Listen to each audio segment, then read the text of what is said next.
At the time of this recording, the art department I work in is currently hiring, so I get to go through resumes and interview candidates and all that exciting jazz. And it's been making me think about the things that attract me and detract me from the resumes I'm looking at.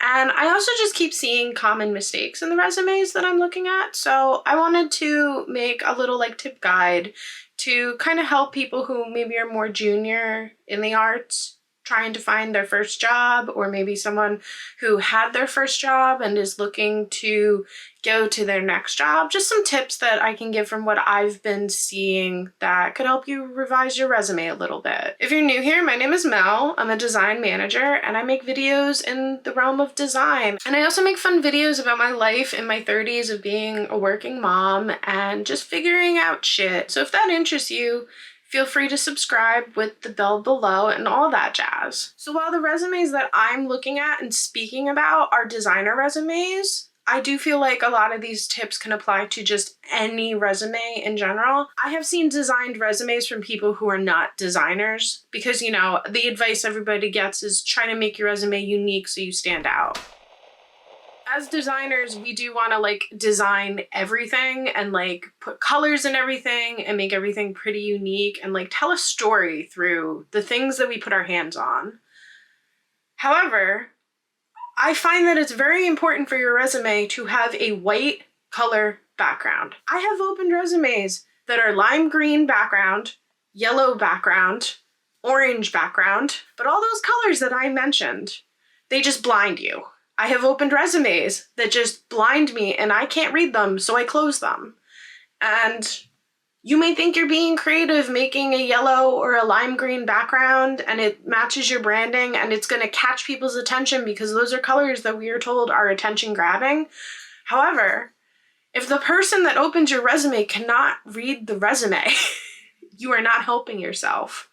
I understand the need to want to put in color, but with your resume, less is more. Honestly though, from going through resumes, the best ones have the white background and any color is an accent color. So when you're thinking about creating the layout of your resume, kind of think of it like speed dating. The person that's going through this, honestly, depending on the volume of applicants that they get, they're gonna look at it for a couple seconds or a couple minutes. You just gotta remember, people have other things to do. So if they can't easily read your resume, likely they're not going to put the effort into it. You might have amazing background, be perfect for it, but if the hiring manager can't read your resume, you're not helping yourself. And one thing that detracts, I find, is over-designed and highly cluttered resumes.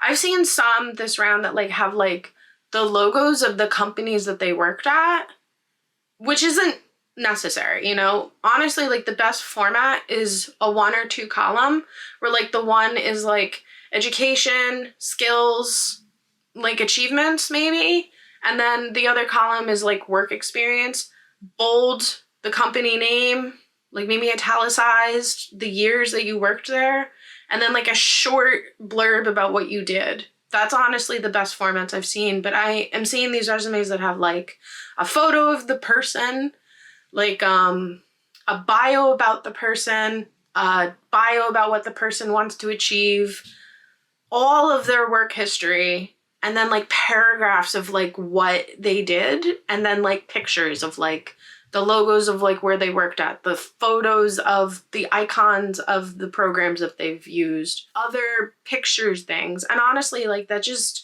it's a sensory overload and I just don't want to look at it. So definitely don't over design. I feel something that designers do is they over design because you want to just put in all the information and go, eh.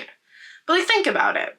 I know what these programs are. I know what the icons look like. And honestly, the icons change all the time, so it's not really relevant. I'm going to look up the companies that you worked at if I decide I want to interview you. So I don't need to know what the logo is. I'll see the logo on the website or their LinkedIn or their social media when I look at it. So some of the resumes I've been looking at have pictures of the person on it. Some of them little bubbles, some of them are little squares. And just don't put a picture of yourself on your resume. I don't know why some people do it. I don't really know like the trend of like a picture versus a picture, but putting a picture of yourself, one, you're taking away real estate in your resume that other valuable information could be housed in. And two, you're opening room to have discrimination against yourself. People gravitate towards the things that they find attractive. That's why food photography is so sexualized.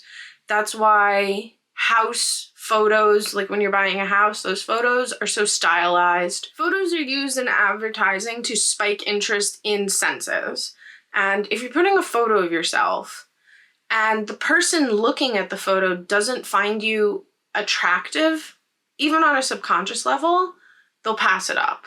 You know, like if you have a bad photo, if your photo is colored weird, or if you're just like not their spice, having a photo of yourself just opens for that subconscious discrimination. And I just recommend not doing it at all. Honestly, put it in your portfolio, in your About Me, and don't try to make it like a professional headshot, make it fun. Yeah, if I could summarize that point, just don't put a picture on your resume of yourself. It's gonna hurt you. Put a logo. Put a personal branding logo. You know, having a personal branding logo is a little way to be like, hey, look, I know design. I made a logo.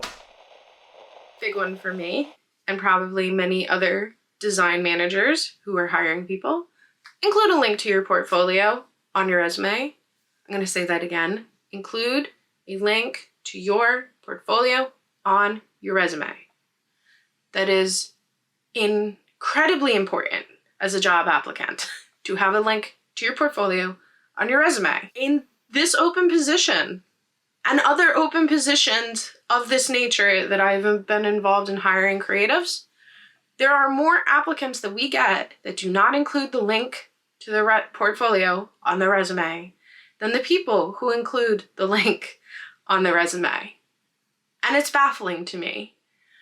Honestly, like the job posting that we have out, and many other job postings and many other companies that I have looked at, state if you do not include a link to your portfolio on your resume, you will be automatically passed on. And I am serious about that. Other hiring managers are serious about that. We don't have the time to hunt down your portfolio. So please include the link to your portfolio on your resume. You're designers, you're not secretaries, you're not software engineers. They're not gonna just read your resume and they want to see your work. Designers are visual and we want to see your work. Like really the way that I have been handling going through applicants, and I feel like this is something other hiring managers do, is I'll open up the resume, see that there's the link to the portfolio, I'll see that there's work history. I won't read the work history in detail, I'll skim it. And if it's like relevant enough to the position that we have open, I'll open the portfolio and then I'll look through the portfolio and I'll see what the people do. I won't just look at the because the position that we have open touches packaging. I won't just look at the work that is relevant to packaging. I'll look at everything because I want to get a sense of what kind of designer are you. If the portfolio is speaking to the position that we have open, I will then go and read the resume in more detail and make a determination if I want to talk to this person further or not. Again, I think that's a way that other hiring managers do it. I know that people put it through the AI software that goes through it, but I'm honestly not at a company that has that high level that I can't read resumes. But I definitely don't have the time to look at someone's history and be like, oh, this is great, but they don't have a portfolio link. Let me search the internet for it, or let me ask them for it. No, I don't. I'm too busy. I don't have the time to do that. And you just have to think about that. Hiring managers are people with jobs that is not just hiring people, and they have other stuff to do. So if it takes too long to look at you as a potential candidate, they're just going to pass. And your portfolio is everything, so include it. It is just as important as your email, I would say. The readability of your resume is important. And I know that young designers don't really think about that, but if a hiring manager can't read the text that is on the resume because the color is too blended with white, meaning like cyan, yellow, light gray, light green, they're just not gonna do it, you know? You want all of the text in your resume to be clean font, and simple to scan. Really, like, honest advice for designers doing the layout of their resume, look at templates. There are so many resume templates that are like design resumes. Look at the fonts that they're using, look at the layout, look at the point size. Just take all of that visual information and how these templates are put together and like absorb it and then make your resume. And honestly, use a template. Like, if you don't have the time to design your resume, nobody cares. Nobody is going to be like, I've seen this template before. No, like, hiring managers don't have the time. I've looked at resumes that probably are like templates, and I don't care, because we're looking at your portfolio and we're looking at the information in your resume. We don't care if you use the template. And if you're a little bit afraid to design your resume, a Word doc is fine. Just make sure it's a PDF. This one might be just like a me thing. I'm not sure. I'm sure that probably other people who are hiring like this, but I don't. There are bios on resumes that I have received. Not all of them, but a good number. And I just don't like it. I don't need to know like weird fan fiction about potential candidates for this job I'm helping to place. Like, I need to know personality. I need to know that they have the design skills. I need to know that they can get along with the company culture. But that's all going to come out in the interview if your skills match to this job and we move to that initial like one-on-one conversation of like a behavioral interview. So it's really been detracting for me. And again, like, this could be just like a me thing, just the generation I'm from or the kind of designer I am.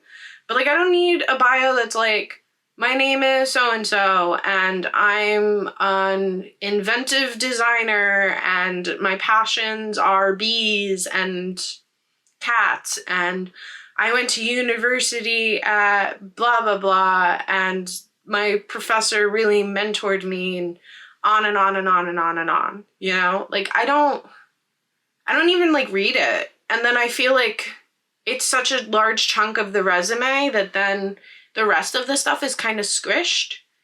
And I really feel like instead of like having that bio, you could put your relevant skills, or maybe you could refine like the details of past work experience and like use that real estate for that, or even use the real estate that the bio is taking up to just like have better spacing so it's easier to read that stuff. Because I mean, like, if I'm looking at the resume and I'm interested, I'm going to go to the portfolio and I'm going to read the bio on the portfolio, you know?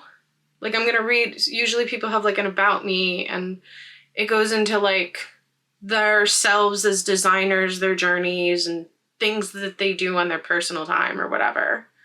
So that's where I'm going to read it. I'm not going to read it on the resume. But again, that could just be a me thing. I've just been put off by the ones that have the bios because it feels cluttered to me and I feel like it's not needed. Keep your resume to 1 or 2 pages. I have definitely gotten resumes that are more than that. I know that like the old standard was you want to keep your resume to a single page, but I kind of feel like that's outdated, you know? Especially like as people get more and more work experience, people are doing more education than just one university degree, you know? So, and also like skills, like there's so many relevant skills, and with the digital era and like the internet being so accessible, I feel like people can learn more skills than ever. Like, I know so many different kinds of skills in design, but I know so many different kinds of skills in life.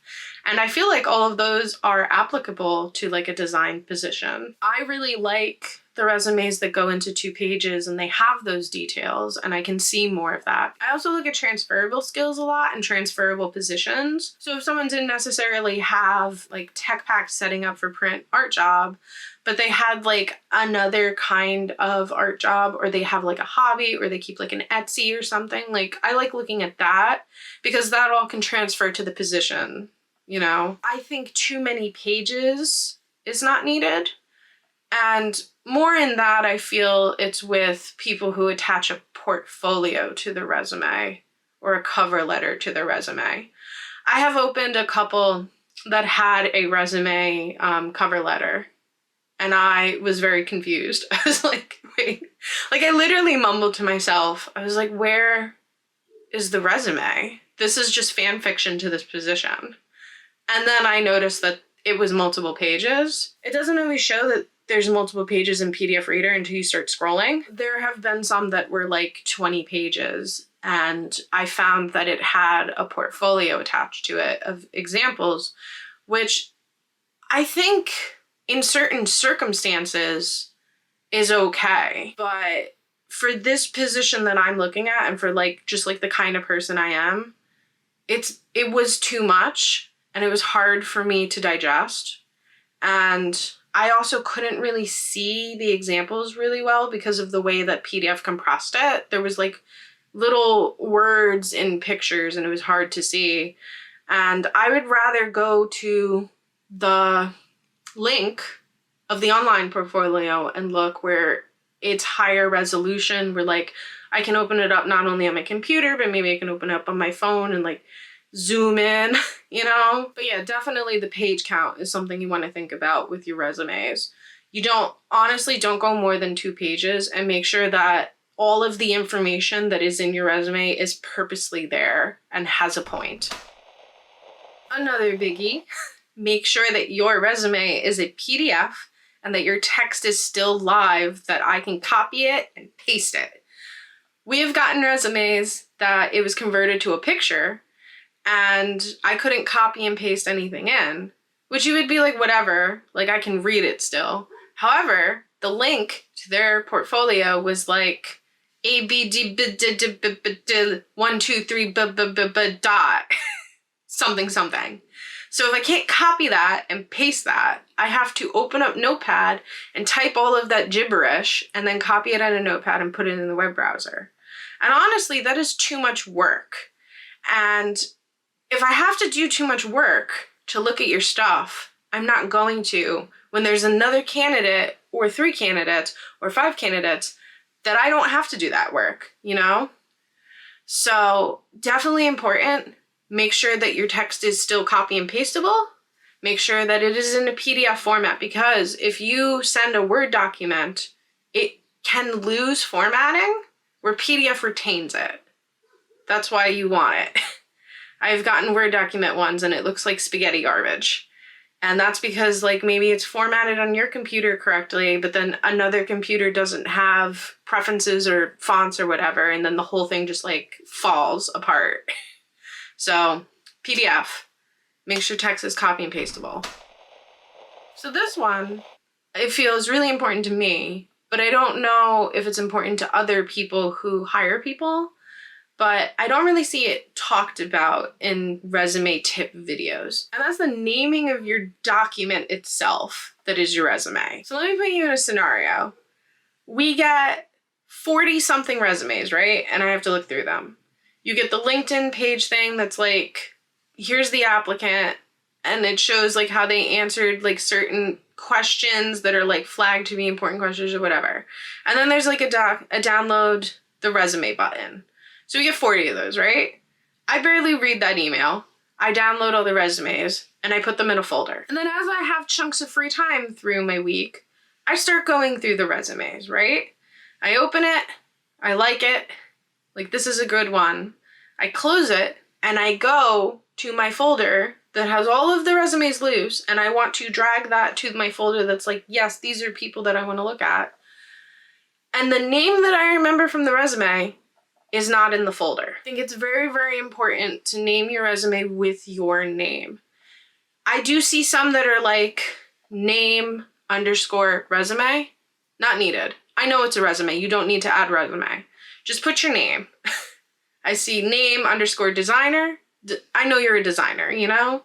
Just put your name, because the name on your resume is the name I'm thinking of. So when I go over to my folder, I'm going to move the name to the folder that I was thinking yes, no, maybe. We have gotten some that the name was just resume. And I forgot what I was looking at, you know, because I'm really busy when I'm doing this. I'm doing all of my work, and then I'm also like trying to find time between my work to go through resumes. So I look through a resume, I'm like, yeah, that's good, I close it, and I write down the person's name, I'm like, this one, and then before I'm gonna sign off, I go to my folder, and that name isn't there. But there is a file that says resume, and I'm like, what is this, you know? So just think about, like, from the perspective of the person looking at the resumes and, like, the amount of people that they're dealing with. I know some of these jobs, like, it could have, like, in the thousands. Just kind of, like, think about that.